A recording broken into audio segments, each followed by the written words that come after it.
ইমাম আবু ইদ্রিস শাফিঈ জায়নামাজ বিছিয়ে দিলেন দজলা নদীর উপরে। শুধু বিছায় দেন নাই, ছেড়ে দেন নাই, তিনি জায়নামাজের উপরে দাঁড়াইলেন। পানিতে ডুবে না, জায়নামাজে পানি ধরে না, পানি জায়নামাজ ডুবায় না। দজলা নদীর মাঝে চলে গেলেন তিনি, জায়নামাজের উপরে ভার করে। পানির উপরে জায়নামাজ ভাসতেছে। ইমাম শাফিঈ জায়নামাজের উপরে নামাজে দাঁড়ায় গেলেন। পুরা যোহরের নামাজ তিনি দজলা নদীর মাঝখানে পানির উপরে জায়নামাজ বিছায়া নামাজ শুরু করলেন। লক্ষ লক্ষ মানুষ বহাজ বাদ দিয়া ইমাম আবু ইদ্রিস শাফিঈ নদীর পারে দাঁড়ায়া ইমাম শাফিঈর জায়নামাজের উপরে পানির উপরে দাঁড়ায় দাঁড়ায় নামাজ পড়ার দৃশ্য দেখতেছে। একবার জোরে বলা যাবে কা আল্লাহু আকবার। তেলের গাড়ি তেলে চলে,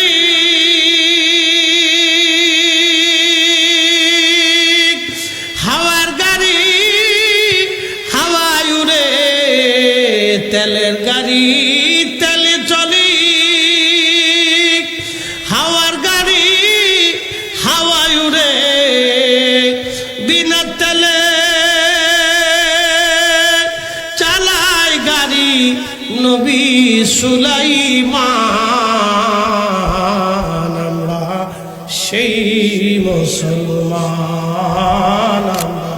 খলিফাতুল মুসলিমিন হারুন রশিদ দাঁড়িয়ে দাঁড়িয়ে দেখে হয় কি মুসলমানদের ইমাম আজ পানির উপরে জায়নামাজ বিছায় নামাজ শুরু করেছে। লক্ষ লক্ষ মানুষ আজ দেখতেছে ইমাম আবু ইদ্রিস শাফিঈ কি করে। কেমন মুসলমান ছিল তারা, মুসলমান ছিল কেমন মুসলমান। পুরা জোহরের নামাজ তিনি জায়নামাজ বিছিয়ে দজলা নদীর উপরে নামাজ পড়লেন ইমাম আবু ইদ্রিস শাফিঈ। নামাজ শেষ হয়ে যাওয়ার পরে ইমাম আবু ইদ্রিস শাফিঈ ডাক দিয়ে বললেন, খ্রিস্টানদের প্রধান মুবাহিস, প্রধান তর্কবিদ, কে আমার সাথে বহস করবা বলো। আমি আজকে স্টেজে বহস হবে না, আমি মুসলমানদের প্রধান মুবাহিস, আমি ইমাম আবু ইদ্রিস শাফিঈ। আমি এসেছি জায়নামাজ বিছাইয়া দজলা নদীর মাঝে। তোমাদের যদি সাহস থাকে করে যায়, তোমরা যদি নিজেদের দাবির উপরে সত্যবাদী হও, তোমরা যদি খ্রিস্টীয় ধর্মটাকে সত্য মনে করে থাকো, তোমরা যদি ঈসা নবীকে আল্লাহর ছেলে মনে করে থাকো, তোমরা যদি আল্লাহর স্ত্রী আছে মনে করে থাকো, তাহলে তোমরা আমি আবু ইদ্রিস শাফিঈর মতো জায়নামাজ বিছাইয়া দজলা নদীর মাঝখানে আসো। আমি আর তুমি দুইজনে বহাস করব। আজ দেখি আল্লাহ কাকে আজ বিজয় করে, আজ দেখা হয়ে যাবে। আমি ইদ্রিস শাফিঈ জায়নামাজ বিছাইয়া পানির উপরে দজলা নদীর মাঝখানে দাঁড়ায় ডাকে, আসো, কলিজায় সাহস থাকলে আজ বহাসে আসো। আশা বহাসে যদি বলো ঈসা আল্লাহর বেটা, যদি বলো আল্লাহর ছেলে আছে আর মেয়ে আছে, তো আসো, কলিজায় সাহস থাকলে আসো। আমি যেইভাবে জায়নামাজ বিছিয়ে দজলার মাঝখানে দাঁড়িয়েছি, তুমি ওইভাবে জায়নামাজ বিছিয়ে দজলার মাঝখানে দূর হয় না, জোরে পোল্ট্রি মুরগির মতো জিমেন না, জিমেনে মুসলমান আমি দেখতে দিই না, স্টান তিক্ত। দজলা নদীর মাঝখানে আসো, হাজার হাজার লক্ষ লক্ষ মানুষ দাঁড়ানো।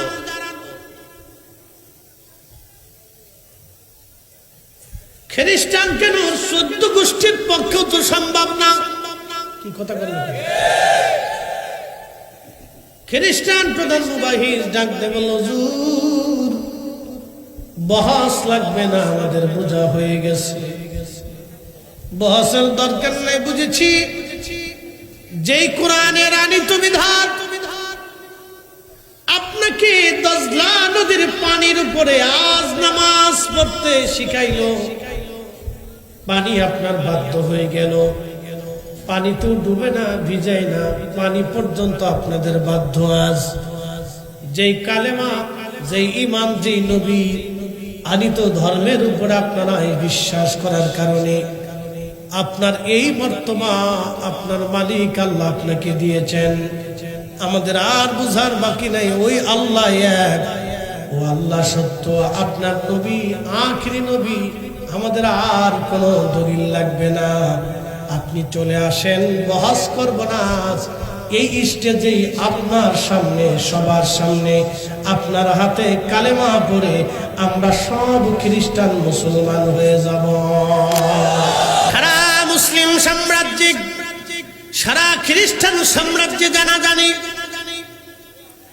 ওই দিন সারা পৃথিবীর মানুষ উৎসুক, কারা বহাসে জিতবে, কারা বহাসে হারবে। ইরাকের থেকে হাজার হাজার লক্ষ লক্ষ খ্রিস্টানরা এসে উপস্থিত।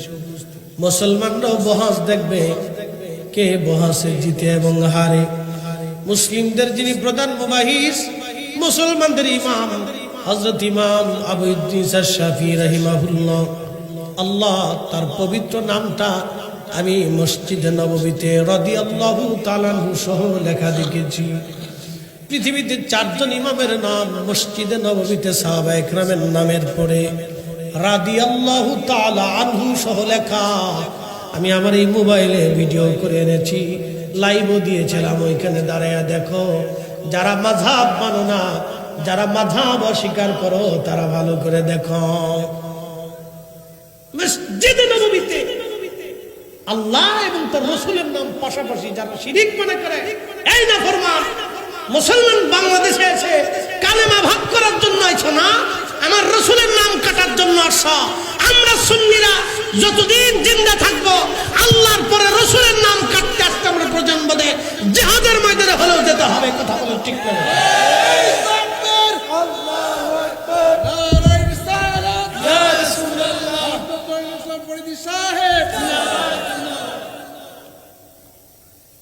কথা ভালো করে বুঝবেন। আল্লাহ মুহাম্মদ একসাথে বলবেন আল্লাহু আকবার। না না হয় না, জোরে বলেন, জোরে। কেবল তো এশার নামাজের পরে হয়েছে, এখনই ঝিমিয়ে গেছে। রাত 3টার সময় মুসলমান ঝিমায় না, আর আপনার এশার পরে ঝিমিয়ে গেছে। সেদিন কসুয়াতে মাইক ধরছে না 2টি, মনে হয়েছে মাগরিবের পরে ওয়াজ করতেছি।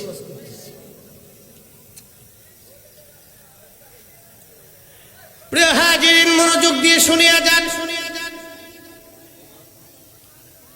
হযরত ইমাম আবু ইদ্রিস আশ-শাফিঈ রাদিয়াল্লাহু আনহু তিনি চিঠিখানা পাওয়ার পরে ইরাকের খলিফা, মুসলমানদের খলিফা হারুনুর রশিদের দরবারে চিঠি লিখলেন। ইয়া আমিরুল মুমিনিন, খলিফাতুল মুসলিমিন, আমি আবু ইদ্রিস শাফিঈ, আমি বহসের জন্য প্রস্তুত আছি, কিন্তু শর্ত হলো বহসের সময়টা হবে বাদ জোহর, বহসের সময়টা হবে জোহর বাদ, আর বহসের জায়গা হবে দজলা নদীর পার। আমি বহস করব নদীর পারে এবং সময় হবে জোহরের নামাজের পরে। এই বহস দেখার জন্য খলিফা চিঠি লিখলেন, হুজুর আপনার শর্তে আমরা রাজি, আপনি চলে আসেন। সুদূর ফিলিস্তিন থেকে ইমাম আবু ইদ্রিস শাফিঈ রওনা হয়ে গেলেন, খ্রিস্টানরা রওনা হয়ে গেল। দিন তারিখ নির্দিষ্ট হলো, ইরাকের বাগদাদে লক্ষ লক্ষ মানুষ আসতে লাগলো বহস দেখার জন্য। আমরা বহস দেখব, মুসলমান জিতে না খ্রিস্টান জিতে, কে জিতবে আমরা বহস দেখব। লক্ষ লক্ষ মানুষ বহস দেখার জন্য আসছে। দজলা নদীর পারে বিরাট স্টেজ করা হলো। খলিফা নিজে থাকবে, হাজার হাজার আমির ওমরা সর্বসামন্ত, অনেক বড় বড় জ্ঞানী গুণী আলেম ওলামারা থাকবে। ইমাম আবু ইদ্রিস আশ-শাফিঈ আসবে বহসের জন্য। দিন তারিখ নির্দিষ্ট হলো, জোহরের নামাজের পরে বহস শুরু হবে। আল্লাহু আকবার। সেই দিন ইমাম আবু ইদ্রিস আশ-শাফিঈ যোহরের নামাজের পরে তিনি স্টেজের সামনে গেলেন, যা বললেন, খলিফাতুল মুসলিমিন, আমিরুল মুমিনিন, খলিফাতুল মুসলিমিন হারুন আর-রশিদ, আপনি আমাকে একটা জায়নামাজ আগে দেন, আমি আগে যোহরের নামাজ আদায় করব, তারপর আমি বহসের জন্য স্টেজে যাব।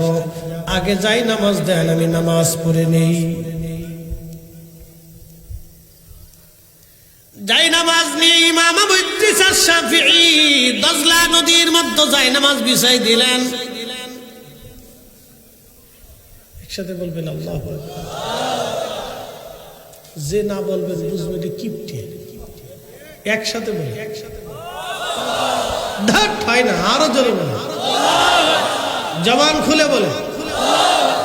পাওয়ার আছে কতক্ষণ না? পাওয়ার আছে। কোথায় বিছাইছে? দজলা নদীতে জায়নামাজ বিছাই দিচ্ছে। শাহজালাল ইয়ামানি কোন নদীতে জায়নামাজ বিছাইছিল? এক শয়তানে বই লেখছে, উনি কলা গাছ দিয়ে নদী পার হচ্ছে। বুঝতে পারছেন? ও দেখছে কলা, খাইছে কলা, মরার পরে পাবো কলা,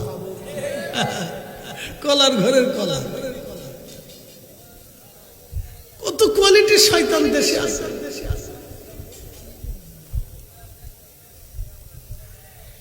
হাজিরিন, হুয়াল্লাহু আহাদ, আল্লাহুস সামাদ, লাম ইয়ালিদ ওয়া লাম ইউলাদ ওয়া লাম ইয়াকুন লাহু কুফুওয়ান আহাদ।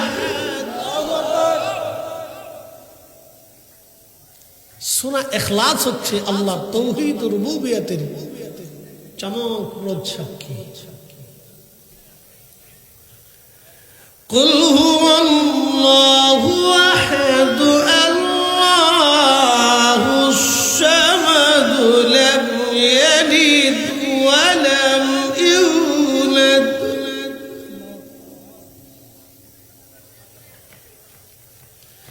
আল্লাহ ডাক দিয়ে বলেন, হাবিব, বন্ধু, আপনি বলে দেন আমি আল্লাহ এক।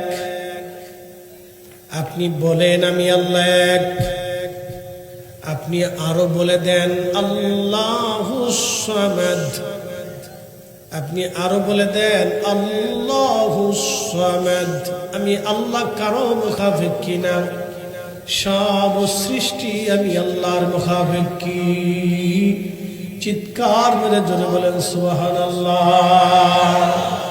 তুমি রহমান, তুমি মেহেরবান, বলেন তুমি রহমান, তুমি মেহেরবান। অন্ধ গাহে না শুধু তোমার গুণগান, অন্ধ গাহে না শুধু তোমার গুণগান, বুঝেও বুঝে না তবু শান। তুমি রহমান, তুমি মেহেরবান।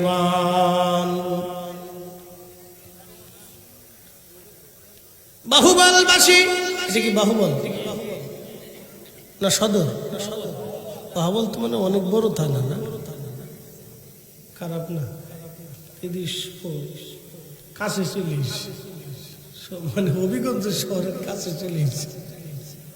আচ্ছা, যারা ওই বিভিন্ন জায়গায় থানা তুলে ভাগ করছে, এদের কিছু মাথায় গন্ডগোল ছিল। কি কথা কর না কেন? কিছু গন্ডগোল ছিল, একবারে সবাই যে মাথা পাক্কা ছিল তা না। আপনি জানেন ব্রিটিশরা যখন আমাদের দেশ ভাগ করে দিয়ে গেছে, তখন ভারতে এই কোনাতে ভিতরে একটু ঢুকাই দিছে।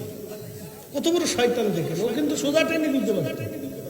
এই ফাজিল, এই বদমাইশটা বাংলাদেশের জায়গায় কোনায় দিয়ে এক কোনাতে কোনার ভিতরে ঢুকাই দিয়ে আবার এক কোনাতে আবার ওই কোনার ভিতরে ঢুকাই দিচ্ছে, মাইনকে সিবার ভিতরে ঢুকেছে। কত বড় শয়তান! ব্রিটিশরা মারাত্মক শয়তান। কি কথা কর না কেন? খুব মারাত্মক ফাজিল, বিরাট শয়তান। কোথা কার দেখেন ঢুইতে ঢুইতে ঢুইতে কোনার ভিতরে একটু ঢুকেছে, আবার ওই কোনাতে ওই কোনার ভিতরে একটু ঢুকেছে। ফাজিল কোথাকার, শয়তান কোথাকার, তুই সোজা টেনে দিবি। একই মাটি, একই ভাষা, একই মানুষ, একই মাস, দুটা রেখা টেনে দিয়ে শয়তানি করে তুই গেছিস।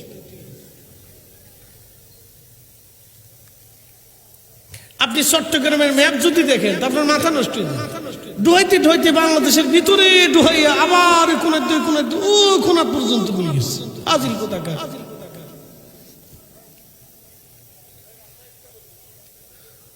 প্রিয় বন্ধুগণ, খুব মনোযোগ দিবেন।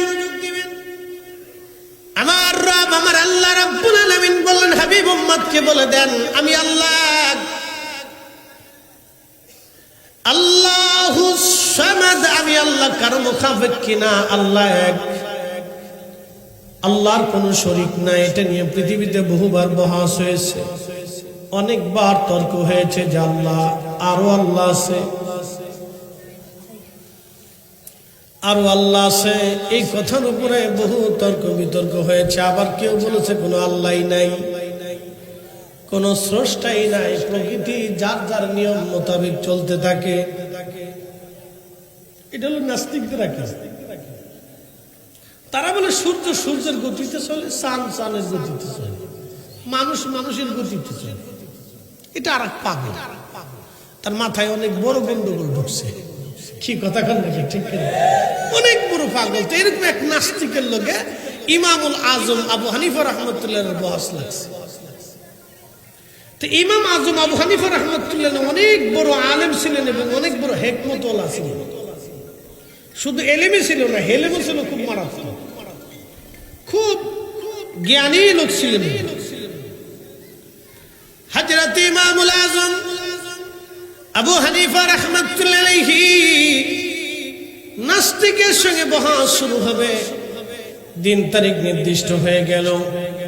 ইমাম আজম আবু হানিফা রাহমাতুল্লাহ আলাইহি দিন তারিখ যখন নির্দিষ্ট হয়ে গেল, বহস হয়ে যাবে।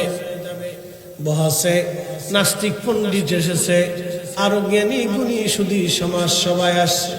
বহস হবে আজ, কে বহসে জিতে সেটা দেখার জন্য সবাই আসছে। ও বন্ধু, খুব মনোযোগ দিয়ে কথা শুনে যাবেন। ইমাম আজম আবু হানিফা রাহমাতুল্লাহ আলাইহি তিনি বহসের নির্দিষ্ট সময় না গিয়ে, ধরেন বহস হবে দিন 2টার সময়, উনি পৌঁছাইলেন দিন 5টার সময়, তার মানে 3 ঘন্টা লেট। এবার আপনারা বলেন, মাহফিলে আমার দেওয়ার কথা বাদ আসা, এখন আমি যদি আসি রাত 11টা, তাহলে কেমন হবে? বিরাট অসুবিধা না? কমিটির উপরে একবারে তুফান চলবে। হ্যাঁ, আপনারা দাওয়াত না দিয়ে হুজুরে পোস্টারে নাম লাগছেন, বকিঝকি আপনার কাছে টিয়া বসে লইছেন, হাজিমি করে টাকা পান না, নানান কথা না। মানুষের মুখ তো আর বাইন্ধে রাখা যায় না। নদীর মুখ বাঁধা যায়, কিন্তু মানুষের মুখ বাঁধা যায় না। এ মানুষ জাতি খুব মারাত্মক জাতি। ওরে বাপরে বাপ, এটা সুবিধাবাদ জিন্দাবাদ, সুবিধাবাদ জিন্দাবাদ, সুবিধাবাদ জিন্দাবাদ, সুবিধাবাদ জিন্দাবাদ। প্রিয় উপস্থিতি, মনোযোগ দিয়ে হযরত ইমামুল আজম আবু হানিফা রাহমাতুল্লাহ আলাইহি বহসের নির্দিষ্ট সময় না আগে তিনি পরবর্তী টাইমে লেট করে গেলেন। নাস্তিক বেটা তো খুব খেপে মেপে রেগে মেগে অস্থির। ঠিক এমন সময় নাস্তিক বলতেছে, আপনি মুসলমানদের ইমাম, বহস করার জন্য আপনি আসবেন, বহসের নির্দিষ্ট সময় আপনি বুঝেন না, আপনার সাথে কোনো বহস আমি করব না। ইমাম আজম ডাক দিয়ে বললেন, ও পণ্ডিত মশাই, আপনি বহস করতে চান না, ভালো কথা, কিন্তু আগে জানবেন তো আমি কেন দেরি করলাম। আপনি এত মিজাজ খারাপ দেখালে তো হয় না, আগে তো আপনি আমার বিষয়টা জানতে পারেন কেন আমি দেরি করলাম। বলে, আচ্ছা বলেন কি জন্য আপনি দেরি করেছেন? ইমাম আজম ডাক দিয়ে বলতেছেন, শোনেন, আমি আসতে চাইতেছিলাম, এমন সময় পথের মধ্যে একটা নদী, তো এই নদী পার হওয়ার জন্য নৌকার প্রয়োজন, কিন্তু নদীর ঘাটে কোনো নৌকা নাই। আমি নদীর ঘাটে দাঁড়াই রয়েছি, এমন সময় দেখলাম মস্ত বড় নদীর পাশে একটা গাছ, একা একা কেটে কেটে গাছটা তক্তা হয়ে গেল, একা একা তক্তা হলো, একা একা নৌকা হয়ে গেল, এবং ওই নৌকায় আমি চললাম, ওই নৌকাটা একা একা আমার নদী পার করাই দিল। এখন নাস্তিক বলতেছে। ভাবছিলাম মুসলমানের ইমাম খুব জ্ঞানী, তো আপনার মতো তো এরকম বলদ দেখিনি। বলে কারণ কি? বলে গাছ কি কোনোদিন একা একা কাটে? আর গাছ কি কোনোদিন একা একা তক্তা হয়? তক্তা কি কোনোদিন একা একা নৌকা হয়? আর নৌকা কি মাঝি ছাড়া কোনোদিন একা একা নদী পার করতে পারে? ইমাম আজম আবু হানিফা রাহমাতুল্লাহ বললেন, আমার বহাস শেষ। বহাস তো শুরুই হলো না, বুঝেন নাই? বহাস শুরু করার আগেই শেষ হয়ে গেছে। বলে কারণ কি? একটা দুনিয়ার গাছ একা একা তক্তা হয় না, তক্তা কোনোদিন একা একা নৌকা হয় না, নৌকা কোনোদিন একা একা মাঝি ছাড়া নদী পার করতে পারে না। একটা গাছের বেলায় যদি একা একা সম্ভব না হতে পারে, তাহলে আসমান আসমানের জায়গায় একা কেমনে রইল? সূর্য সূর্যের জায়গায় একা কেমনে চললো? চাঁদ চাঁদের জায়গায় একা কেমনে উদয় হলো? জমিন জমিনের জায়গায় একা কেমনে রইল? সাগরের এক সাগর কিভাবে একা একা জোয়ার ভাটা হলো? কিভাবে নদীতে বছরে একবার পানি আসে আবার চলে গেল? কি করে একা একা বৃষ্টিপাত হলো? কি করে গাছ থেকে ফল একা একা হলো? কি করে মানুষ থেকে বাচ্চা একা একা মানুষ হলো? অবশ্যই এর একজন নিয়ন্ত্রক, একজন মালিক, তিনি আল্লাহ। অবশ্যই একজন স্রষ্টা, তিনি আল্লাহ। একসাথে জোরে বলা যাবে না আল্লাহু আকবার। বহাসার আছে, বহাস শেষ। যেমন এলেম ছিল তেমন হেলেম ছিল। তো ওনারা তো আল্লাহ প্রদত্ত জ্ঞানের অধিকারী ছিল। আল্লাহ ওনাদেরকে সেই এমন এলেম দান করছিলেন যে শুরু করার আগেই শেষ করে দিচ্ছে। বহাসার করা লাগে। قل هو الله أحد الله الصمد لم يلد ولم يولد। আল্লাহ জন্ম দেন না, জন্ম নেন না। আমার রব আমার আল্লাহ জন্ম দেন না, জন্ম নেন না। খ্রিস্টানদের বিশ্বাস হলো আল্লাহ আছে, গড। গডের বউ আছে, স্ত্রী আছে, আল্লাহর স্ত্রী আছে, আল্লাহর ছেলে মেয়ে আছে। আল্লাহর স্ত্রী মরিয়ম আর আল্লাহর ছেলের নাম হলো ঈসা রুহুল্লাহ। একবার জোরে বলা যাবে কি নাউজুবিল্লাহ? এটা হলো খ্রিস্টানদের বিশ্বাস। আর মুসলমানদের বিশ্বাস আল্লাহর কোনো স্ত্রী নাই, আল্লাহর কোনো সন্তান নাই। এটা নিয়ে খ্রিস্টানদের সঙ্গে একবার বহাস হলো মুসলমানদের। একসাথে বলবেন আল্লাহু আকবার। না, আরেকটু জোরে জোরে জোরে জোরে বুঝাইতেছি আমাদের আকাবিররা কিভাবে বহাস করত। আমরার পূর্বতন আকাবিররা তারা কিভাবে বহাস করত একটু শুনাইতেছি। তাদের বহাস শুনে। আর আমরা দেশে বহাস হলে আগে মারামারি হয়, ফিডে ফিডি হয়। তাদের বহাস দেখে হযরত ইমাম শাফিঈর জামানা, উনি বর্তমান ফিলিস্তিনের বাইতুল আকসার ইমাম। ইমাম শাফিঈ বর্তমান ফিলিস্তিন বাইতুল আকসার ইমাম। মুসলমানদের খলিফা হারুন রশিদ তৎকালীন মুসলিমদের খলিফা। আব্বাসীয় খেলাফতের খলিফা হারুন রশিদ। কত বড় মুসলিম সাম্রাজ্য! বর্তমান প্রায় তুরস্ক থেকে শুরু করে একেবারে তুর্কিস্তান, এরপরে উজবেকিস্তান, তাজিকিস্তান, রাশিয়ার বিরাট অংশ, ইউরোপের অংশ থেকে শুরু করে একবারে ওইদিকে আপনি যদি দেখেন আফ্রিকার সুদান, নাইজেরিয়া, আলজেরিয়া, এরপরে আরো আফ্রিকার অনেকগুলি দেশ নিয়ে, সেনেগাল নিয়ে, এবং আফ্রিকার বিরাট একটা অংশ মিলে মুসলিমদের ইরান, ইরাক, সৌদি আরব, ওমান, ইয়ামান, কাতার, দুবাই, বাহরাইন, সিরিয়া, জর্দান, মিশর, লেবানন, তিউনিসিয়া, মরক্কো, পৃথিবীর বিরাট একটা অংশের খলিফা ছিলেন খলিফা হারুন রশিদ। একবার জোরে বলা যাবে কি আল্লাহু আকবার। তুরস্কের কনস্টান্টিনোপলের কোনা পর্যন্ত তিনি বিরাট অংশের খলিফা হারুন রশিদ। মুসলিম মিল্লাত, এত বিরাট মুসলিম মিল্লাত, খ্রিস্টান রোম রাজ্য, রোম সাম্রাজ্য প্রায় 6 থেকে 7,000 বছর ধরে তারা পৃথিবী শাসন করল রোম। এই রোম বর্তমান তুরস্কের ইস্তাম্বুলে একটা এলাকা ছিল, তার নাম কনস্টান্টিনোপল, আরবিতে বলে কুস্তুনতুনিয়া। এই কনস্টান্টিনোপল ছিল তাদের মূল রাজধানী। ইউরোপ, ফ্রান্স থেকে শুরু করে, রাশিয়া থেকে শুরু করে বিরাট অংশ মিলে তখন রোমানদের রাজত্ব ছিল। সারা পৃথিবীর বিরাট অংশ তারা রাজত্ব করত।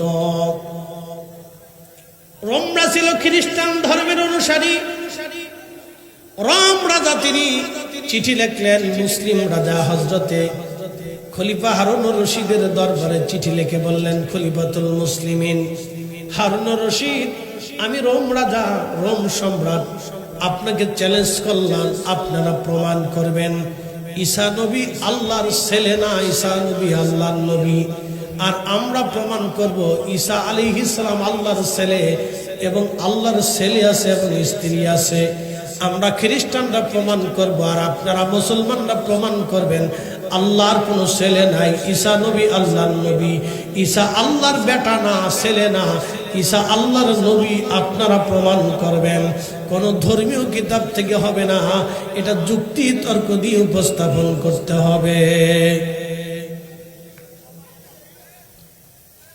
আপনি কল্পনা করতে পারবেন এখন ইন্ডিয়া যদি, মোদী সরকার যদি বলে যে এ মুসলমান, তোমাদেরকে চ্যালেঞ্জ করলাম, আমার সনাতন ধর্ম সত্য আর তোমাদের মুসলমান ধর্ম সত্য, এটা নিয়ে মুনাজারা হবে, বহাস হবে, তোমরা কারা রাষ্ট্রীয় পর্যায়ে বহাস করবা, আসো।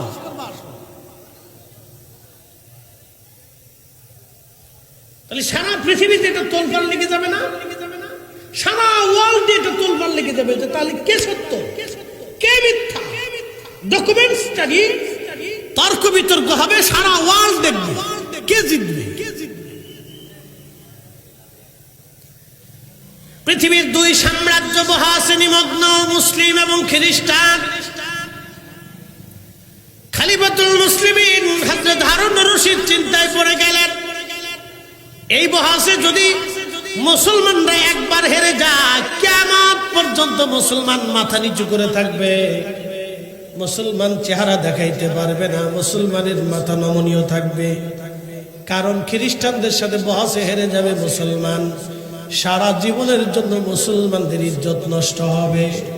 কিন্তু আজকে আমি কাকে মুসলমানদের মুনাজির বানাবো, কাকে আমি প্রধান মুবাহিস বানাবো, কে প্রধান মুবাহিস হবে, কার নেতৃত্বে মুসলমানরা এই বহাসে বসবে। খলিফা হারুনুর রশিদের ঘুম নষ্ট হয়ে গেল, কাকে দায়িত্ব দিব। তিনি সারা পৃথিবীতে তন্ন তন্ন করে খুঁজে মুসলমানদের এমন কাউকে তিনি খুঁজে পাচ্ছেন না যাকে প্রধান মুবাহিস দিলে নিশ্চিন্তে তিনি ঘুমাইতে পারবে। সারা ওয়ার্ল্ডে খুব চিন্তিত হয়ে গেলেন যে কাকে দায়িত্ব দিবে।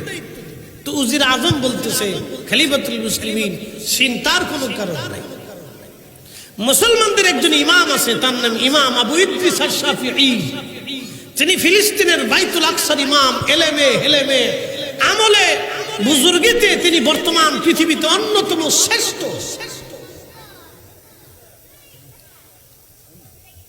দেখেন, আপনাদেরকে আজকে বলে দিয়ে যাই, আপনারা শাহজালালের আধ্যাত্মিক ক্ষমতা মানেন না।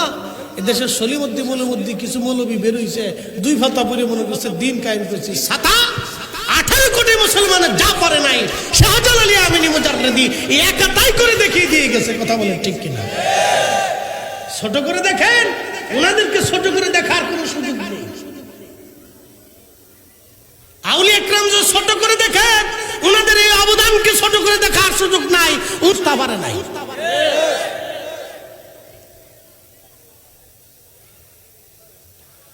শুনিয়া যান হবিগঞ্জবাসী,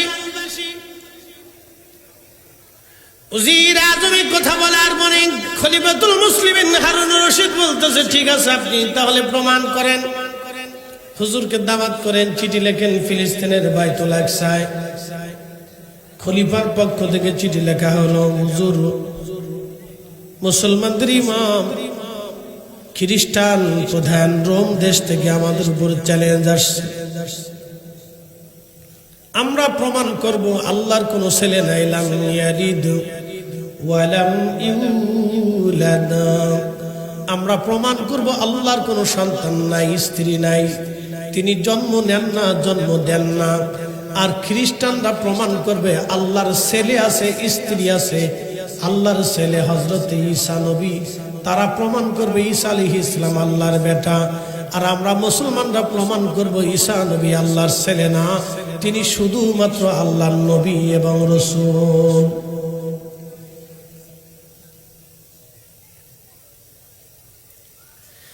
আপনাকে আমি প্রধান মুবাহিস হিসেবে মনোনীত করেছি। যদি মুসলমানরা এই বহাসে হারে, পৃথিবীতে মুসলমান মাথা নিচু হয়ে যাবে, কিয়ামত পর্যন্ত মুসলমান মাথা উঁচু করে দাঁড়াতে পারবে না। ওগো মুসলমানের ইমাম, আসেন বহসের প্রধান মুবাহিস হিসেবে আপনাকে নিয়োজিত করলাম। চিঠি চলে গেল ইরাকের বাগদাদ থেকে ফিলিস্তিন। হিসাব কষে দেখবেন, ম্যাপ ধরে দেখবেন, ইরাকের বাগদাদ থেকে ফিলিস্তিন কত হাজার কিলোমিটারের রাস্তা। সেই দিন চলে গেল ফিলিস্তিনের বাইতুল আকসা মুসলমানদের ইমাম হযরত ইমাম আবু ইদ্রিস শাফি রাহমাতুল্লাহর খেদমতে চিঠি। ওই দিক থেকে রোম দেশ থেকে সুধী সমাজ দিয়ে পণ্ডিত, জ্ঞানী, গুণী, তর্কবিদ, রাজ্যের যত বড় বড় তর্কবিদ, কবি, সাহিত্যিক যারা ছিল সবাইকে দিয়ে রোমান সম্রাট একটা বাহিনী করে, বড় সড়ো একটা কাফেলা করে, সৈন্য সামন্ত দিয়ে, পাহারা দিয়ে, গার্ড দিয়ে, সম্মানের সাথে রোম দেশ থেকে তাদেরকে ইরাকের বাগদাদে পাঠানো হলো। খ্রিস্টান প্রধানের চিন্তা করে দেখেন তার আত্মবিশ্বাস কত, যে তোমরা মুসলমানদের দেশে যে বহাস করো, আমাদের দেশে বহাস হবে না, আমরা তোমাদের দেশে যে বহাস করব। খ্রিস্টান প্রধান সেই দিন কি আত্মবিশ্বাস, তোমাদের দেশে বহাস হবে, আমাদের দেশে না। সে রোম থেকে খ্রিস্টান তর্কবিদ, দার্শনিক, বড় বড় পণ্ডিত তাদেরকে পাঠাই দিতে, যাও বহাস করে আসো, মুসলমানদেরকে শিক্ষা দিয়ে আসো।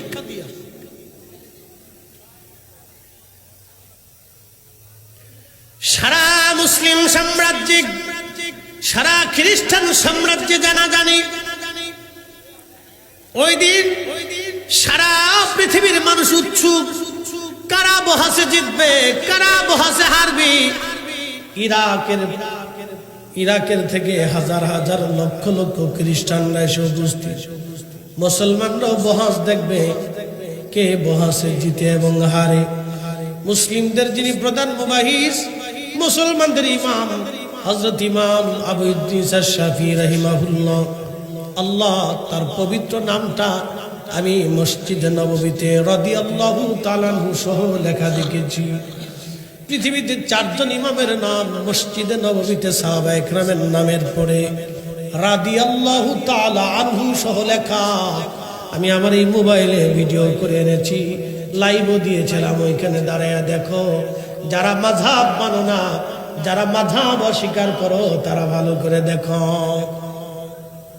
মসজিদে নববীতে আল্লাহ এবং তার রাসূলের নাম পাশাপাশি যারা শিরক মনে করে, এই নাফরমান মুসলমান বাংলাদেশে এসে কালেমা ভাগ করার জন্য আইছো না, আমার রাসূলের নাম কাটার জন্য আসছো। আমরা সুন্নিরা যতদিন জিন্দা থাকবো, আল্লাহর পরে রাসূলের নাম কাটতে আসতে আমরা প্রজন্ম দেয় জিহাদের ময়দানে হলেও যেতে হবে। কথা বলে ঠিক করে।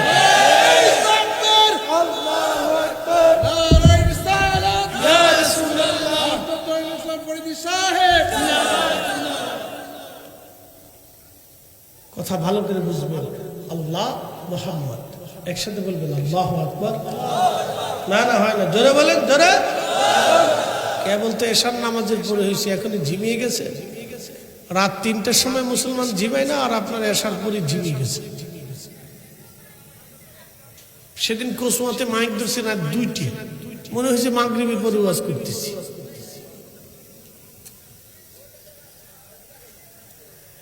প্রিয় হাজিরিন, মনোযোগ দিয়ে শুনিয়া যান। হযরত ইমাম আবু ইদ্রিস আশ-শাফিঈ রাদিয়াল্লাহু আনহু তিনি চিঠিখানা পাওয়ার পরে ইরাকের খলিফা, মুসলমানদের খলিফা হারুন রশিদের দরবারে চিঠি লিখলেন, ইয়া আমিরুল মুমিনিন, খলিফাতুল মুসলিমিন, আমি আবু ইদ্রিস শাফিঈ, আমি বহসের জন্য প্রস্তুত আছি, কিন্তু শর্ত হলো বহসের সময় তো হবে বাদ জোহর, বহসের সময় তো হবে জোহর বাদ, আর বহসের জায়গা হবে দজলা নদীর পার। আমি বহস করব নদীর পারে এবং সময় হবে জোহরের নামাজের পরে। এই বহস দেখার জন্য খলিফা চিঠি লিখলেন, হুজুর আপনার শর্তে আমরা রাজি, আপনি চলে আসেন। সুদূর ফিলিস্তিন থেকে ইমাম আবু ইদ্রিস শাফিঈ রওনা হয়ে গেলেন, খ্রিস্টানরা রওনা হয়ে গেল। দিন তারিখ নির্দিষ্ট হলো, ইরাকের বাগদাদে লক্ষ লক্ষ মানুষ আসতে লাগলো বহস দেখার জন্য।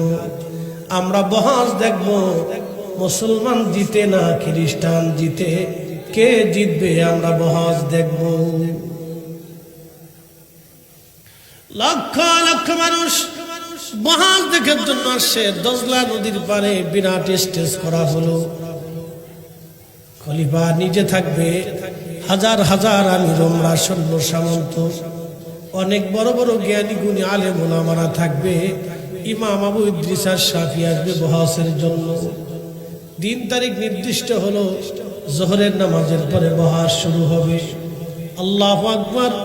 সেই দিন ইমাম আবু ইদ্রিস শাফিঈ জোহরের নামাজের পরে তিনি স্টেজের সামনে গেলেন, যা বললেন, খলিফাতুল মুসলিমিন, আমিরুল মুমিনিন, খলিফাতুল মুসলিমিন হারুন রশিদ, আপনি আমাকে একটা জায়নামাজ আগে দেন, আমি আগে জোহরের নামাজ আদায় করব, তারপর আমি বহসের জন্য স্টেজে যাব।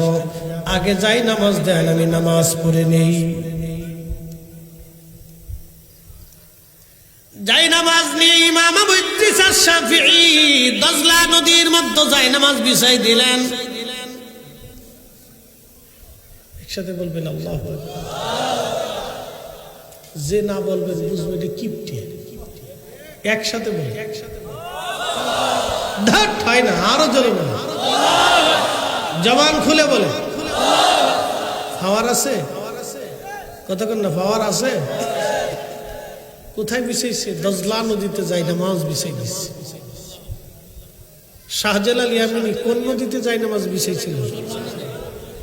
এক শয়তানে বই লেখছে, উনি কলা গাছ দিয়ে নদী পার হয়েছে, বুঝতে পারছেন? ও দেখছে কলা, খাইছে কলা, মরার পরে পাবো কলা, কলার ঘরের কলা। কত কোয়ালিটির শয়তান দেশে আছে।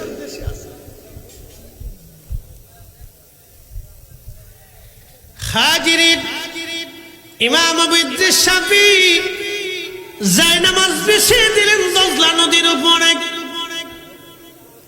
শুধু বিছায় দেন নাই, ছেড়ে দেন নাই, তিনি জায়নামাজের উপরে দাঁড়াইলেন। পানিতে ডুবে না, জায়নামাজে পানি ধরে না, পানি জায়নামাজ ডুবায় না। দজলা নদীর মাঝে চলে গেলেন তিনি, জায়নামাজের উপরে ভার করে, পানির উপরে জায়নামাজ ভাসতেছে। ইমাম শাফিঈ জায়নামাজের উপরে নামাজে দাঁড়ায় গেলেন। পুরা জোহরের নামাজ তিনি দজলা নদীর মাঝখানে পানির উপরে জায়নামাজ বিছাইয়া নামাজ শুরু করলেন। লক্ষ লক্ষ মানুষ বহস বাদ দিয়া ইমাম আবু ইদ্রিস শাফিঈ নদীর পারে দাঁড়ায়া ইমাম শাফিঈর জায়নামাজের উপরে পানির উপরে দাঁড়ায় দাঁড়ায় নামাজ পড়ার দৃশ্য দেখতেছে। একবার জোরে বলা যাবে কা আল্লাহু আকবার।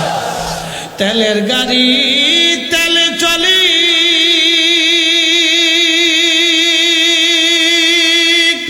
হাওয়ার গাড়ি হাওয়ায় উড়ে, তেলের গাড়ি তেলে চলে,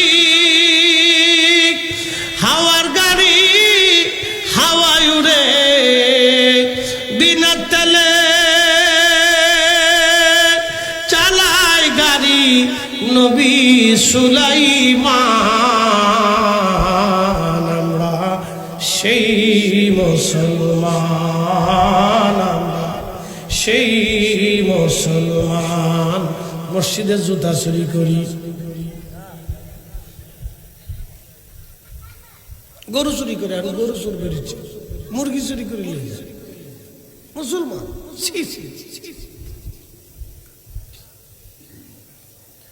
আমরা মুসলিম ঘুষ খাই, গুনে গুনে ঘুষ খাই। কথা বল না, এদেশে কোন অফিসে সরকারি আমলা কামলা চাকরিজীবী সরকারি একবারে ডিসি আপনার কি বলেন সচিবের উপর থেকে শেষ পর্যন্ত সরকারি প্রত্যেকটা কর্মকর্তা কর্মচারী যদি সাধু হয়ে যায়, ভালো হয়ে যায়, বাংলাদেশটা সোনার বাংলাদেশ হয়ে যাবে। আপনি কি মনে করছেন যে আগে যেজন ছিল সে চলে গেছে, নতুন যারা আইছে আর সব সাধু হয়ে গেছে? হ্যাঁ, চাকরি নিতে যান গে, এখনো মাল ছাড়া লাগে, এখনো মাল ছাড়ত না। এটা একবারে গোড়ার থেকে শেষ পর্যন্ত একবারে ক্লিন টু ক্লিন পরিষ্কার করে মেরে ঝেড়ে দিত।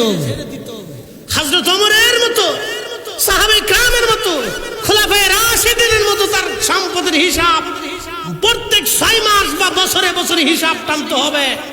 প্রত্যেক কর্মকর্তা কর্মচারী, প্রত্যেক এমপি মন্ত্রী মিনিস্টার, রাষ্ট্রের প্রধান মন্ত্রণালয় থেকে শুরু করে একবারে শেষ পিয়ন পর্যন্ত সর্বস্থানে তার সম্পদের হিসাব যদি প্রত্যেক বছরে 5 টু 5 বুঝে নেওয়া হয়, খলিফায়ে রাশিদিনের মতো আল্লাহর কসম করে বলি 1 টাকাও ঘুষ হবে না এদেশে। কথা বলেন ঠিক না?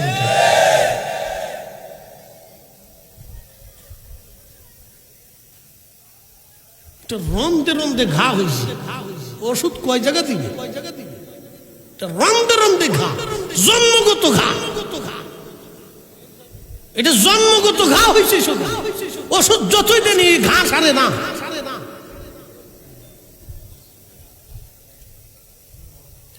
হবিগঞ্জবাসী খুব মনোযোগ দিবেন।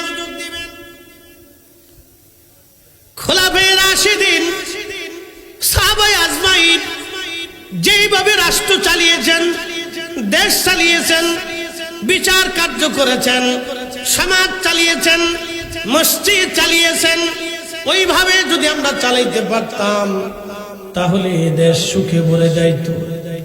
আহা, ইনসাফ প্রতিষ্ঠিত হতো।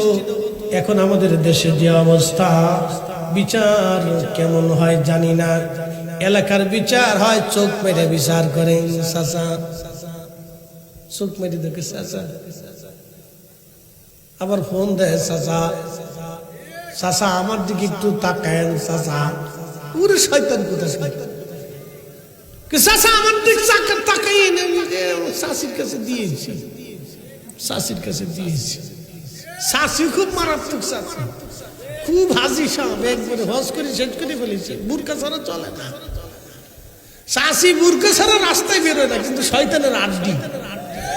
কথা কল না, এরকম বিচারক যতদিন পৃথিবীতে থাকবে, আল্লাহর কসম করে বলি আকাশ থেকে বৃষ্টি আসবে কিন্তু বরকত হবে না।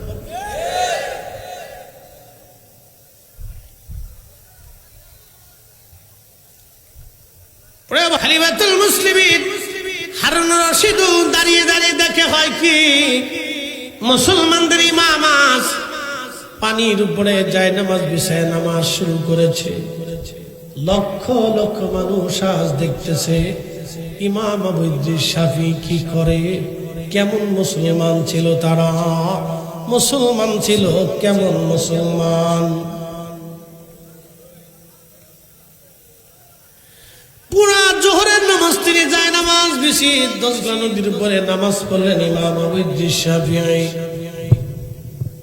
নামাজ শেষ হয়ে যাওয়ার পরে ইমাম আবু ইদ্রিস শাফিঈ ডাক দিয়ে বললেন, খ্রিস্টানদের প্রধান মুবাহিস, প্রধান তর্কবিদ, কে আমার সাথে বহস করবা বলো। আমি আজকে স্টেজে বহস হবে না, আমি মুসলমানদের প্রধান মুবাহিস, আমি ইমাম আবু ইদ্রিস শাফিঈ, আমি এসেছি জায়নামাজ বিছাইয়া দজলা নদীর মাঝে। তোমাদের যদি সাহস থাকে করে যায়, তোমরা যদি নিজেদের দাবির উপরে সত্যবাদী হও, তোমরা যদি খ্রিস্টীয় ধর্মটাকে সত্য মনে করে থাকো, তোমরা যদি ঈসা নবীকে আল্লাহর ছেলে মনে করে থাকো, তোমরা যদি আল্লাহর স্ত্রী আছে মনে করে থাকো, তাহলে তোমরা আমি আবু ইদ্রিস শাফির মতো জায়নামাজ বিছাইয়া দজলা নদীর মাঝখানে আসো।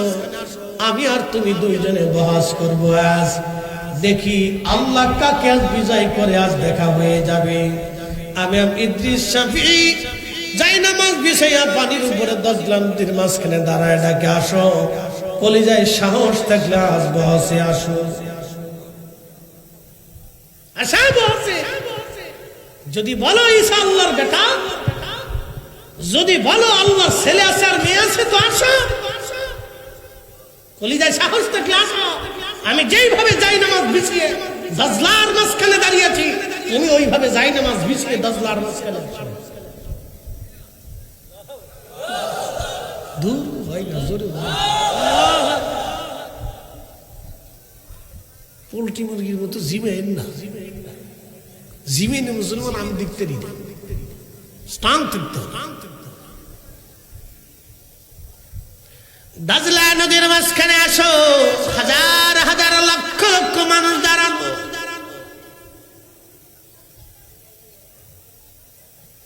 খ্রিস্টান কেন 14 গোষ্ঠীর পক্ষেও তো সম্ভব না। কি কথা বলেন? খ্রিস্টান প্রধান মুবাহির ডাক দে বলল, হুজুর বহস লাগবে না, আমাদের বোঝা হয়ে গেছে, বহসের দরকার নাই, বুঝেছি। যেই কোরআনের আনিত বিধান আপনাকে দজলা নদীর পানির উপরে আজ নামাজ পড়তে শিখাইলো, পানি আপনার বাধ্য হয়ে গেল, পানি তো ডুবে না, ভিজায় না, পানি পর্যন্ত আপনাদের বাধ্য। আজ যেই কালেমা, যেই ইমাম, যেই নবী আনিত ধর্মের উপরে আপনারা বিশ্বাস করার কারণে আপনার এই মর্তবা আপনার মালিক আল্লাহ আপনাকে দিয়েছেন। আমাদের আর বুঝার বাকি নাই, ওই আল্লাহ এক, ও আল্লাহ সত্য, আপনার নবী আখিরি নবী, আমাদের আর কোনো দলিল লাগবে না। আপনি চলে আসেন, বহাস করব না। এই স্টেজেই আপনার সামনে, সবার সামনে আপনার হাতে কালেমা পড়ে আমরা সব খ্রিস্টান মুসলমান হয়ে যাব। চিৎকার মেরে জোরে বলেন না আল্লাহু আকবার। এরা মুসলমান, মুসলমান, মুসলমান। কথা বলেন ঠিক না ঠিক? আল্লাহ ডাক দিলেন, হাবিব উম্মতকে জানান, লাম ইয়ালিদ ওয়ালাম ইউলাদ ওয়ালাম ইয়াকুল লাহু কুফুওয়ান আহাদ। আল্লাহুস সামাদ। আপনি বলে দেন আল্লাহর কারো মুখাপেক্ষী কিনা? সব সৃষ্টিগুলি আমি আল্লাহর মুখাপেক্ষী। আপনি বলে দেন আমি আল্লাহ কারো মুখাপেক্ষী না, সব সৃষ্টি আমি আল্লাহর মুখাপেক্ষী। হবিগঞ্জবাসী, বাহুবলবাসী, 307 আউলিয়ার অন্যতম হযরত ইয়াসিন শাহ রাহমাতুল্লাহের স্মরণে আজকের মাহফিল। আপনারা বুঝে যাবেন, আজ আল্লাহর ওলিরা এসেছিলেন বিধায় জমিনে কালেমা সুন্দর পেয়েছেন। আল্লাহর ওলিরা এসেছিলেন বিধায় এই জমিনে কালেমার দ্বীন আপনারা পেয়েছেন। আল্লাহর ওলিরা এসেছিলেন বিধায় এই কোরআন পড়তে আপনাদের জন্য আর সহজ হচ্ছে। যদি ওলিরা না থাকতেন তাহলে বড় কঠিন হয়ে যেত আপনার জন্য দিন। শুধু ইমাম আবু ইদ্রিস শাফি না, পৃথিবীতে বহু ইমামরা, বহু ওলিরা জায়নামাজ বিছাইয়া নদীর উপরে, পানির উপরে নামাজ পড়ত।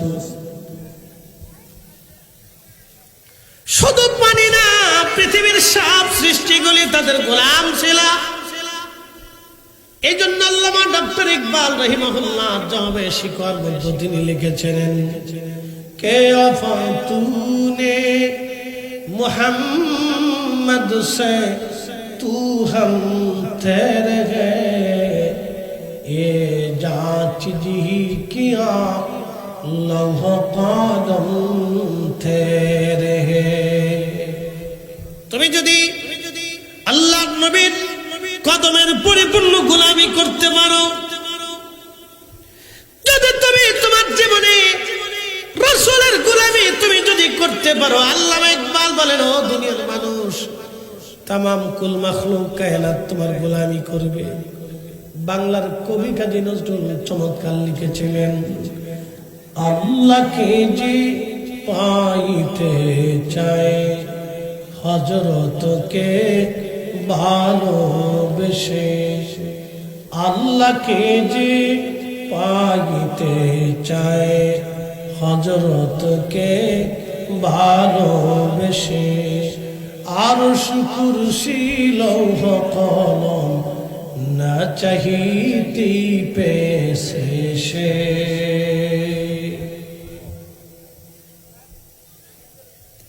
হাজিরিন,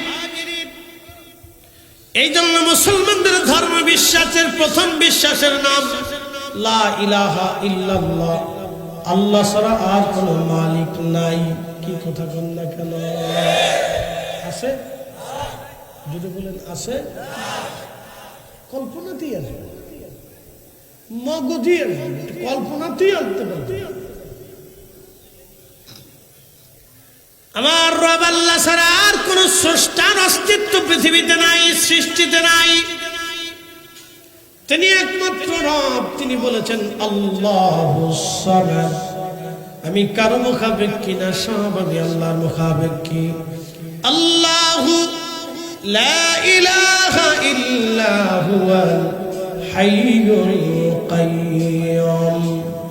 এই কোরআনে সূরা বাকারাতে আয়াতুল কুরসির মধ্যে নবীজি আল্লাহ বলে দিয়েছেন, হুজুর উম্মতকে জানান আল্লাহু লা ইলাহা ইল্লা হুয়াল হাইয়ুল কাইয়্যুম লা তাখুযুহু সিনাতুন ওয়ালা নাওম।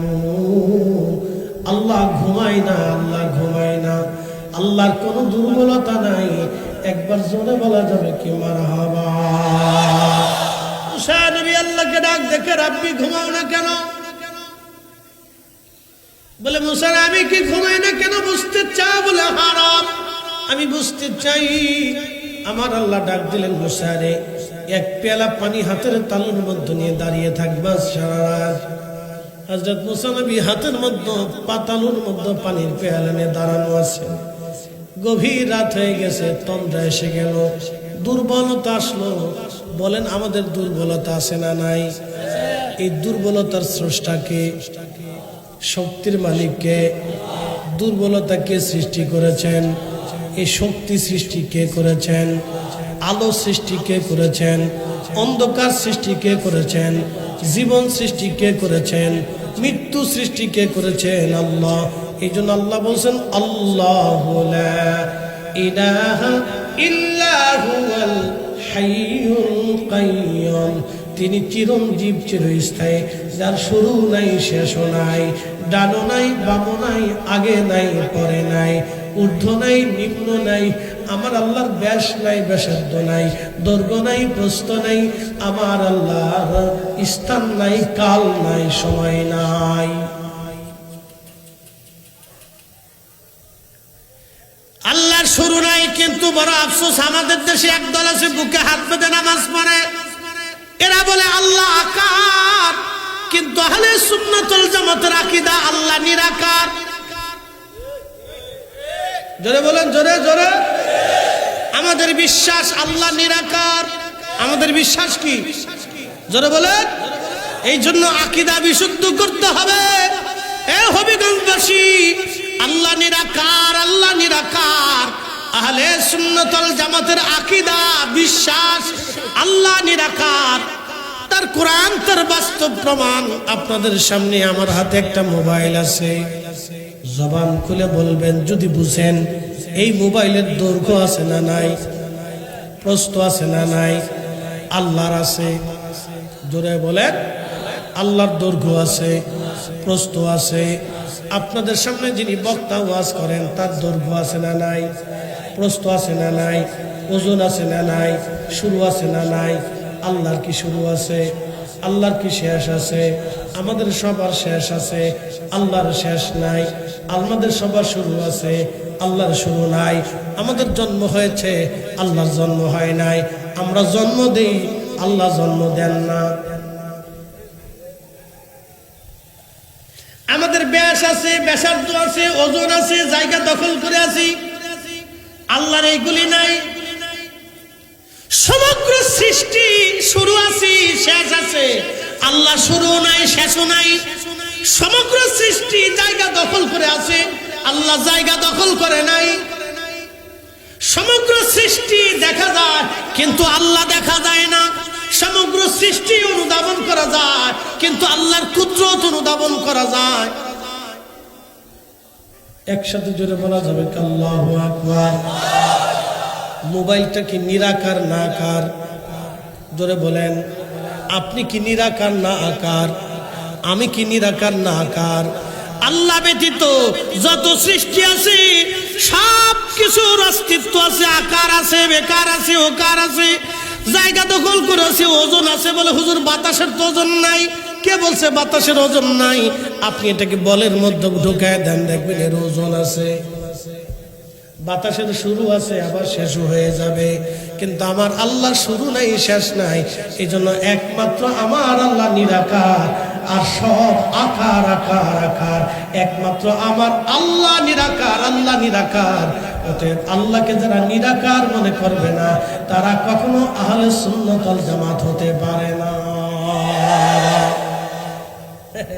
নাম কাউস্তে মুসলমান, মুসলমান বুঝে তারপরে বাড়ি যাবে। বিরাট বড় শেখ আপনাকে শিখাচ্ছে। হাজার কোটি বছর যদি আপনি আল্লাহকে আকার মনে করে সেজদা দেন, কখনো আল্লাহর দরবারে আপনার সেজদা কবুল হবে না। কারণ লা ইলাহা ইল্লাল্লাহ, আল্লাহ ছাড়া আর কোনো মাবুদ নাই। আল্লাহর একটা গুণ মানবেন, আর একটা গুণ মানবেন না, তা হবে না, তা হবে না। সর্বগুণে আল্লাহকে মানার নাম লা ইলাহা ইল্লাল্লাহ। সর্বগুণ নাই এক গুণ। জোরে বলেন, জোরে বলেন। সর্বগুণে আল্লাহকে মানার নাম লা ইলাহা ইল্লাল্লাহ। এই জন্য আল্লাহর তাওহীদ রুবুবিয়্যাত আপনাকে বুঝে যেতে হবে।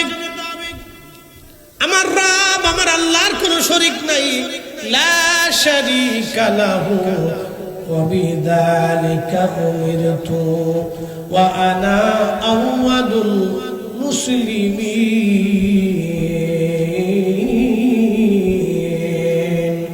হুজুর বলে দেন আমি আল্লাহর কোনো শরীক নাই। এই জন্য আল্লাহ বলছেন ওয়াকাদা রাব্বুকা আল্লা তা'বুদু ইল্লা ইয়্যাহু। হুজুর আমি আল্লাহ নির্ধারিত করে দিয়েছি, লাজিম করে দিয়েছি, আমি আল্লাহ ছাড়া আর কোনো ইবাদত হবে না। একসাথে বলবেন আল্লাহু আকবার। আল্লাহ ছাড়া আর কারো ইবাদত করা যাবে শেষ, শুধু আল্লাহর ইবাদত। আমি আল্লাহ লাজিম করে দিয়েছি, বাধ্যতামূলক করে দিয়েছি, আমি আল্লাহ ছাড়া আর কোনো ইবাদত করা যাবে না। হুজুর আপনি বলে দেন আমি আল্লাহর কোনো শরীক নাই। আপনি আরো বলে দেন আল্লাহুস সামাদ। আমি আল্লাহ কারো মুখাপেক্ষী না, সব সৃষ্টিগুলি আমি আল্লাহর মুখাপেক্ষী। আচ্ছা বলেন তো সূর্য কি নিজের গতিতে চলে না আল্লাহর আইনে? হ্যাঁ, জোরে জোরে বলেন, জোরে বলেন। বাতাস কার আইনে? এই যে এখন কি খলিফাতুল মুসলিমিন হারুন রশিদ দাঁড়িয়ে দাঁড়িয়ে দেখে হয় কি মুসলমানদের ইমাম আজ পানির উপরে যায় নামাজ বিছায় নামাজ শুরু করেছে। লক্ষ লক্ষ মানুষ আজ দেখতেছে ইমাম আবু ইদ্রিস শাফি কি করে। কেমন মুসলমান ছিল তারা, মুসলমান ছিল কেমন মুসলমান। পুরা জোহরের নামাজ তিনি যায় নামাজ বেশি 10 গা নদীর উপরে নামাজ পড়লেন ইমাম আবু ইদ্রিস শাফিঈ। নামাজ শেষ হয়ে যাওয়ার পরে ইমাম আবু ইদ্রিস শাফিঈ ডাক দিয়ে বললেন, খ্রিস্টানদের প্রধান মুবাহিস, প্রধান তর্কবিদ, কে আমার সাথে বহস করবা বলো। আমি আজকে স্টেজে বহস হবে না, আমি মুসলমানদের প্রধান মুবাহিস, আমি ইমাম আবু ইদ্রিস শাফিঈ, আমি এসেছি জায়নামাজ বিছাইয়া দজলা নদীর মাঝে।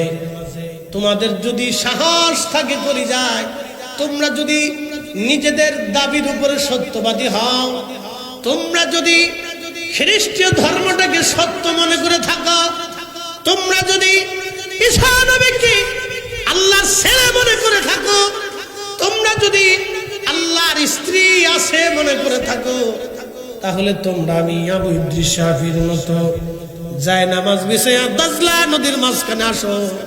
আমি আর তুমি দুইজনে বহস করব। আজ দেখি আল্লাহ কাকে আজ বিজয় করে, আজ দেখা হয়ে যাবে। আমি ইদ্রিস শাফিঈ জায়নামাজ বিছাইয়া পানির উপরে দজলা নদীর মাঝখানে দাঁড়ায় ডাকে, আসো, কলিজায় সাহস থাকলে আজ বহসে আসো। আশা বহসে যদি বলো ঈসা আল্লাহর বেটা, যদি বলো আল্লাহর ছেলে আছে আর মেয়ে আছে, তো আসো, কলিজায় সাহস থাকলে আসো। আমি যেইভাবে জায়নামাজ বিছিয়ে দজলার মাঝখানে দাঁড়িয়েছি, তুমি ওইভাবে জায়নামাজ বিছিয়ে দজলার মাঝখানে আসো। দূর হয় না, জোরে পোল্ট্রি মুরগির মতো জিমেন না, জিমেন মুসলমান আমি দেখতে দিই স্টান দেখতে। দজলা নদীর মাঝখানে আসো, হাজার হাজার লক্ষ লক্ষ মানুষ দাঁড়ানো।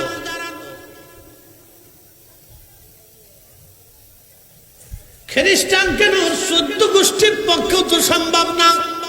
কি কথা বললেন? খ্রিস্টান প্রধান মুবাহিস ডাক দিয়ে বলল, হুজুর বহস লাগবে না, আমাদের বোঝা হয়ে গেছে, বহসের দরকার নাই, বুঝেছি যেই কোরআনের আনিত বিধান আপনাকে দজলা নদীর পানির উপরে আজ নামাজ পড়তে শিখাইলো, পানি আপনার বাধ্য হয়ে গেল, পানি তো ডুবে না, ভিজায় না, পানি পর্যন্ত আপনাদের বাধ্য। আজ যেই কালেমা, যেই ইমাম, যেই নবী আনিত ধর্মের উপরে আপনারা বিশ্বাস করার কারণে আপনার এই মর্তবা আপনার মালিক আল্লাহ আপনাকে দিয়েছেন। আমাদের আর বুঝার বাকি নাই, ওই আল্লাহ এক, ও আল্লাহ সত্য, আপনার নবী আখিরি নবী, আমাদের আর কোনো দলিল লাগবে না। আপনি চলে আসেন, বহস করব না। এই স্টেজে আপনার সামনে, সবার সামনে আপনার হাতে কালেমা পড়ে আমরা সব খ্রিস্টান মুসলমান হয়ে যাব। এখন কোন কাল? হেমন্ত আর বসন্ত, দুইটা কালে গরম একটু কম পড়ে, মৃদু মৃদু বাতাসে স্নিগ্ধতা থাকে, খুব মজার বাতাস। একবারে বেশি মারাত্মক গরমও না, আবার শীত না, শেষ রাত্রি একটু একটু পড়ে, হালকা হালকা হালকা হালকা। আচ্ছা বলেন, আল্লাহ কি ইচ্ছা করলে একদিনে সব শীত নামাই দিতে পারতেন না? কিন্তু দেন না কেন? ধীরে ধীরে ধীরে ধীরে ধীরে ধীরে ধীরে ধীরে শীত কেন আনেন? যদি আমার আল্লাহ একদিনে একসাথে সব ঠান্ডা নামাইতেন, সমস্ত মানুষ অসুস্থ হইয়া ঠান্ডায় কিছু মানুষ মারা পড়তো, রোগে আক্রান্ত হতো, ফসল নষ্ট হতো, গাছ নষ্ট হতো, মাছ নষ্ট হতো। এই জন্য ধীরে ধীরে ধীরে ধীরে সময়ে সময়ের পরে শীত আনে। আবার যখন গরম আনবে তখন বসন্ত দিয়ে আল্লাহ ধীরে ধীরে ধীরে ধীরে গরম আনে। একদিনে বর্ষা নামায় না। আল্লাহ যদি চাইতেন তাহলে একাধারে 15 দিন বৃষ্টি নামাইতেন। হঠাৎ করে সকাল থেকে বৃষ্টি শুরু হইতো, একাধারে 15 দিন যদি সারা বাংলাদেশে বৃষ্টি নামে তাহলে আপনি বুঝেন তো অবস্থা কি হবে। সারা বাংলাদেশ ডুবে যাবে, পানিতে বন্যা হয়ে যাবে, সারা বাংলাদেশে লক্ষ লক্ষ মানুষ পানিতে মারা যাবে। খাদ্য খাদ্য সংকট হবে, ফসল নষ্ট হয়ে যাবে। এই জন্য আমার আল্লাহ একদিনে বর্ষা দেয় না, ধীরে ধীরে ধীরে ধীরে বর্ষা দেয়। ও হবিগঞ্জবাসী, এই জন্য আমার আল্লাহ বললেন, হুজুর আপনি বলে দেন আল্লাহুস সামাদ, আমি কারো মুখাপেক্ষী না, সব সৃষ্টিগুলি আমি আল্লাহর মুখাপেক্ষী। আমার রব আমার আল্লাহ এত বড় দয়াবান, এত বড় শক্তিশালী আমার মালিক আমার আল্লাহ। একটু বুঝে যাবেন, আল্লাহ দেখা লাগবে না। আল্লাহর কুদরত গুলি যদি চিন্তা করেন তাহলে আপনি বুঝতে পারবেন আল্লাহর কুদরত কত অপরিসীম। আপনি শুধু আপনার নিজের নফসের দিকে তাকান, আপনি আপনার নিজের চেহারার দিকে তাকান, আপনি আপনার নিজের বডির দিকে তাকাইলে আল্লাহ চিনে যাবেন। মাথা থেকে পা পর্যন্ত একটু তাকায় দেখেন আল্লাহ কত বড় চমৎকার। আল্লাহ কোরআনে বলে দিলেন, আল্লাযী খালাকাকা ফাসাওয়াকা ফাআদালাক ফি আই সূরাতিন মা শাআ রাক্কাবাক। আল্লাহ বলেন, আমি তোমাকে সৃষ্টি করেছি, সুবিন্যস্ত করেছি, সুঠাম করেছি। একসাথে বলবেন আল্লাহু আকবার।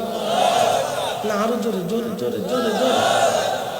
কোন সন্তান যদি মায়ের দুধ পান না করে, ওই সন্তান ভবিষ্যতে পুষ্টিহীন হয়, ওই বাচ্চাটা পুষ্টিহীন হবে ভবিষ্যতে। কারণ মায়ের দুধ এত পরিমাণে পুষ্টি আল্লাহ দিয়ে দিলেন। আল্লাহু আকবার। মাকে আল্লাহ এত পরিমাণে পুষ্টি দিয়ে দিলেন মায়ের দুধের মধ্যে, যে আপনি আপনার মায়ের দুগ্ধ পান করার কারণে আল্লাহ আপনার শরীরে ধীরে ধীরে ধীরে ধীরে সুঠাম করেছেন। এই জন্য কোরআনে আল্লাহ বললেন, আল্লাযী খালাকাকা, যিনি তোমাকে সৃষ্টি করলেন, ফাসাওয়াকা ফাআদালাক, তিনি তোমাকে সৃষ্টি করেছেন। শুধু সৃষ্টি করেন নাই, তিনি তোমাকে সুঠাম করেছেন, সুবিন্যস্ত করেছেন। যেখানে চোখ দেওয়ার দরকার আল্লাহ চোখ দিয়েছেন। একটু চিন্তা করলে আপনি বুঝবেন এই চোখের আলো আমার আল্লাহ আপনাকে দিয়েছেন। 60 বছর ধরে বিনামূল্যে আপনি পৃথিবী দেখতেছেন, কিন্তু এই বাতি জ্বলতেছে। একটু চিন্তা করেন, এই বাতিটা জ্বলার কারণে সরকারকে কারেন্টের বিল দিয়ে দিতে হবে, এই বাতি কিনতে হবে, পয়সা খরচা করতে হবে। আজকের মাহফিল সাজানোর জন্য যতগুলি বাতি ব্যবহার করা হলো, এই বাতিওয়ালারে, এই ডেকোরেটর মালিকের টাকা দিতে হবে। কিন্তু 60 বছর ধরে আল্লাহর দেওয়া চোখ দিয়ে দুনিয়া দেখলেন, একটা দিনের জন্য আল্লাহ বিল চাই নাই। একসাথে বলবেন আল্লাহু আকবার। একটা দিনের জন্য আল্লাহ বিল চাইছে, কিন্তু একটা বিল চাইছে, লাইন শাকারতুম, তুমি কৃতজ্ঞ হবা, তুমি কৃতজ্ঞ হবা। কেমনে? হাইয়া আলাস সালাহ,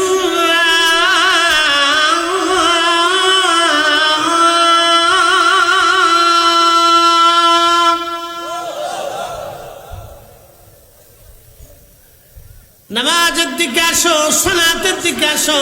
হাইয়া আলাস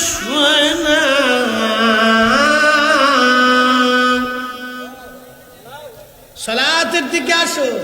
যখনই মুয়াজ্জিন সালাতের জন্য ডাক দিবে, তখনই আপনার ওযু বানাইয়া ব্যবসা ছেড়ে দিলেন, দোকান বন্ধ করলেন, কাজকর্ম ছেড়ে দিয়ে আপনি আল্লাহর ঘর মসজিদে যখন যায় নামাজে দাঁড়াবেন, তখনই আপনি কৃতজ্ঞ বান্দা। কারণ আপনার মালিক আপনাকে ডাক দিয়েছেন এই সময়। অতএব আপনার মালিক আপনাকে 60 বছর ধরে চোখের আলো দিলেন, একটা দিনের জন্য আলো বন্ধ করে দেন নাই। তাহলে ওই মালিকরে আমাকে সেজদা দিতে হবে। সেজদার জন্য যখন মসজিদে এসে যাবেন, তখনই আপনি কৃতজ্ঞ বান্দা। লা ইন শাকারতুম লা আযীদান্নাকুম ওয়া লা ইন কাফারতুম ইন্না আযাবী লাশাদীদ।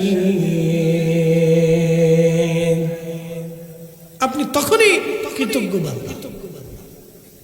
শুনে যান, বুঝে যাবেন, আপনি তখনই কৃতজ্ঞ, আপনি তখনই কৃতজ্ঞ, আপনি তখনই কৃতজ্ঞ। কৃতজ্ঞ হাত। জিন্দেগি দিলেন আল্লাহ, সূর্যের আলো দিলেন আল্লাহ। এখন বলেন, পৃথিবীতে সূর্য উদিত হয়, সন্ধ্যাবেলা সূর্য ডুবে যায়, বিনামূল্যে 12 ঘন্টা সূর্যের আলো দিয়ে যিনি আপনাকে আলোর ব্যবস্থা করলেন, তাহলে একটা দিনের জন্য সে আল্লাহ আপনার কাছে বিল চাই নাই, একটা বিল চাইছে ওয়াশুকুরুলি ওয়ালা তাকফুরুন, তুমি আমার শুকর আদায় করো, নাফরমানি করিও না। যখনই রমজান আসবে তখনই দুনিয়ার সবকিছু ছেড়ে দিয়ে আপনাকে রোজা রাখতে হবে, তাহলে আপনি আল্লাহর শুকরগুজারি বান্দা। কি কথা কন না কেন? বাড়িতে কুত্তা আছে না নাই? আছে না নাই? এই কুকুরকে খাবার দেন কি? তেমন কিছু না, বাড়ির উচ্ছিষ্ট খাবার এই কুত্তা বিলাইকে আপনি দেন। কুত্তা খাবার খাওয়ার পরে আপনার বাড়ি ছেড়ে যায় না, আপনি দুটা লাঠি মারলেও যায় না, লাঠি দিয়ে পিটাইলেও যায় না, ও কেঁদে কেটে আবার ঘুরে ঘুরে আপনার কাছে বেহায়ার মতো লেজ ম্যাজ ঘুরাইয়া মাথা মোতানো হয়ে আপনার সামনে চলে আসে, আপনার চারপাশে ঘুরে আর কয়, মালিক যতই মারো তোমার দরজা ছাড়ব না। এই কুকুরকে 2 বেলা খাওয়ানোর কারণে কুত্তা আপনার কৃতজ্ঞতা আদায় করলো, আপনার প্রতি কৃতজ্ঞ হলো কুত্তা। কুত্তা থেকে কৃতজ্ঞতা বুঝে যাবেন, আপনি সারা রাত্র ঘুমাইছেন, কুত্তা আপনারে পাহারা দিয়ে গেল, আপনি বিনিময়ে তেমন কোনো খাট পালঙ্গ দেন নাই, মাসিক বেতন ধার্য করেন নাই, মাত্র পেটে ভাতে পেটে ভাতে। কি কথা কন না কে? আর আপনার 60 বছর ধরে খাওয়ায় কে? একসাথে বলেন বলেন বলেন, কে খাওয়া? তো কুত্তারে দিয়েছেন খালি পেটে ভাতে, তারপরেও আপনার সারা রাত পাহারা দিয়েছেন। আর আপনি পেটে বেঁধে না, আল্লাহ 60 বছর ধরে খাওয়াইতেছে, তারপরে এশার নামাজ পড়তে মন চায় না, ফজর পড়তে মন চায় না, তারপরে জোহর পড়তে মন চায় না, আসর পড়তে মন চায় না, মাগরিব পড়তে মন চায় না। আপনি আবার দাবি করেন আপনি মরে যাওয়ার পরে 80টা হুর পাবেন, শয়তান হাসে কার চাচা। হ্যাঁ, তখন আপনার কৃতজ্ঞতা আসে না। 40 বছর ধরে একটা মা সন্তানের পিছনে পরিশ্রম করে, একটা কুত্তা 2 বেলা পেটে পেটে খাওয়ানোর জন্য এই কুকুর আপনার পিছু ছাড়ে না, দরজা ছাড়ে না, আপনার বাড়ি চোর আসতে দেয় না, আপনার মুরগি শিয়ালে ধরতে দেয় না। সে নির্দিষ্ট ওই সামান্য বেতনে একটা কুত্তা আপনার বাড়ি পাহারা দেয়, সে তার দায়িত্ব পালন করে। কিন্তু 40টা বছর একটা সন্তান মা হারে খাওয়াইলো, একটা সন্তানকে মা খাওয়াইলো, কোলে কাঁধে কোটে কোন পিঠে করে সন্তানকে লালন পালন করলো। ওই ছেলেটা বড় হওয়ার পরে মা বাবারে তখন ভুলে যায়। আজকে দেখলাম খবরে একটা ছেলে আইহা তার মুখে দাঁড়িয়ে আছে, তার নিজের মারে হত্যা করে ফ্রিজের মধ্যে কাইটে কেটে রাখছে। সি সি সি সি, কত নিকৃষ্ট সমাজ, কত নিকৃষ্ট মানব জাতি নিজের মাকে কেটে কেটে ফ্রিজের মধ্যে রাখে। আমি মনে করি ওকে প্রকাশ্য ভাবে এদেশে ফাঁসি দেওয়া উচিত। কথা বল ঠিক কিনা? ওকে প্রকাশ্য শাস্তি দেওয়া উচিত এদেশে।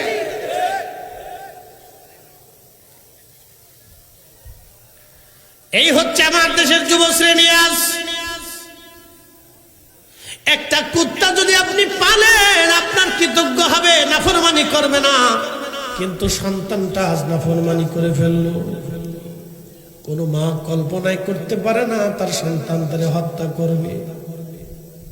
আপনারা দেখেছিলেন বাংলাদেশের এক পুলিশ অফিসারের মেয়ে বাবা মাকে নির্মম ভাবে হত্যা করেছিল। আহা, কত বড় নির্মমতা আপনি চিন্তা করেন।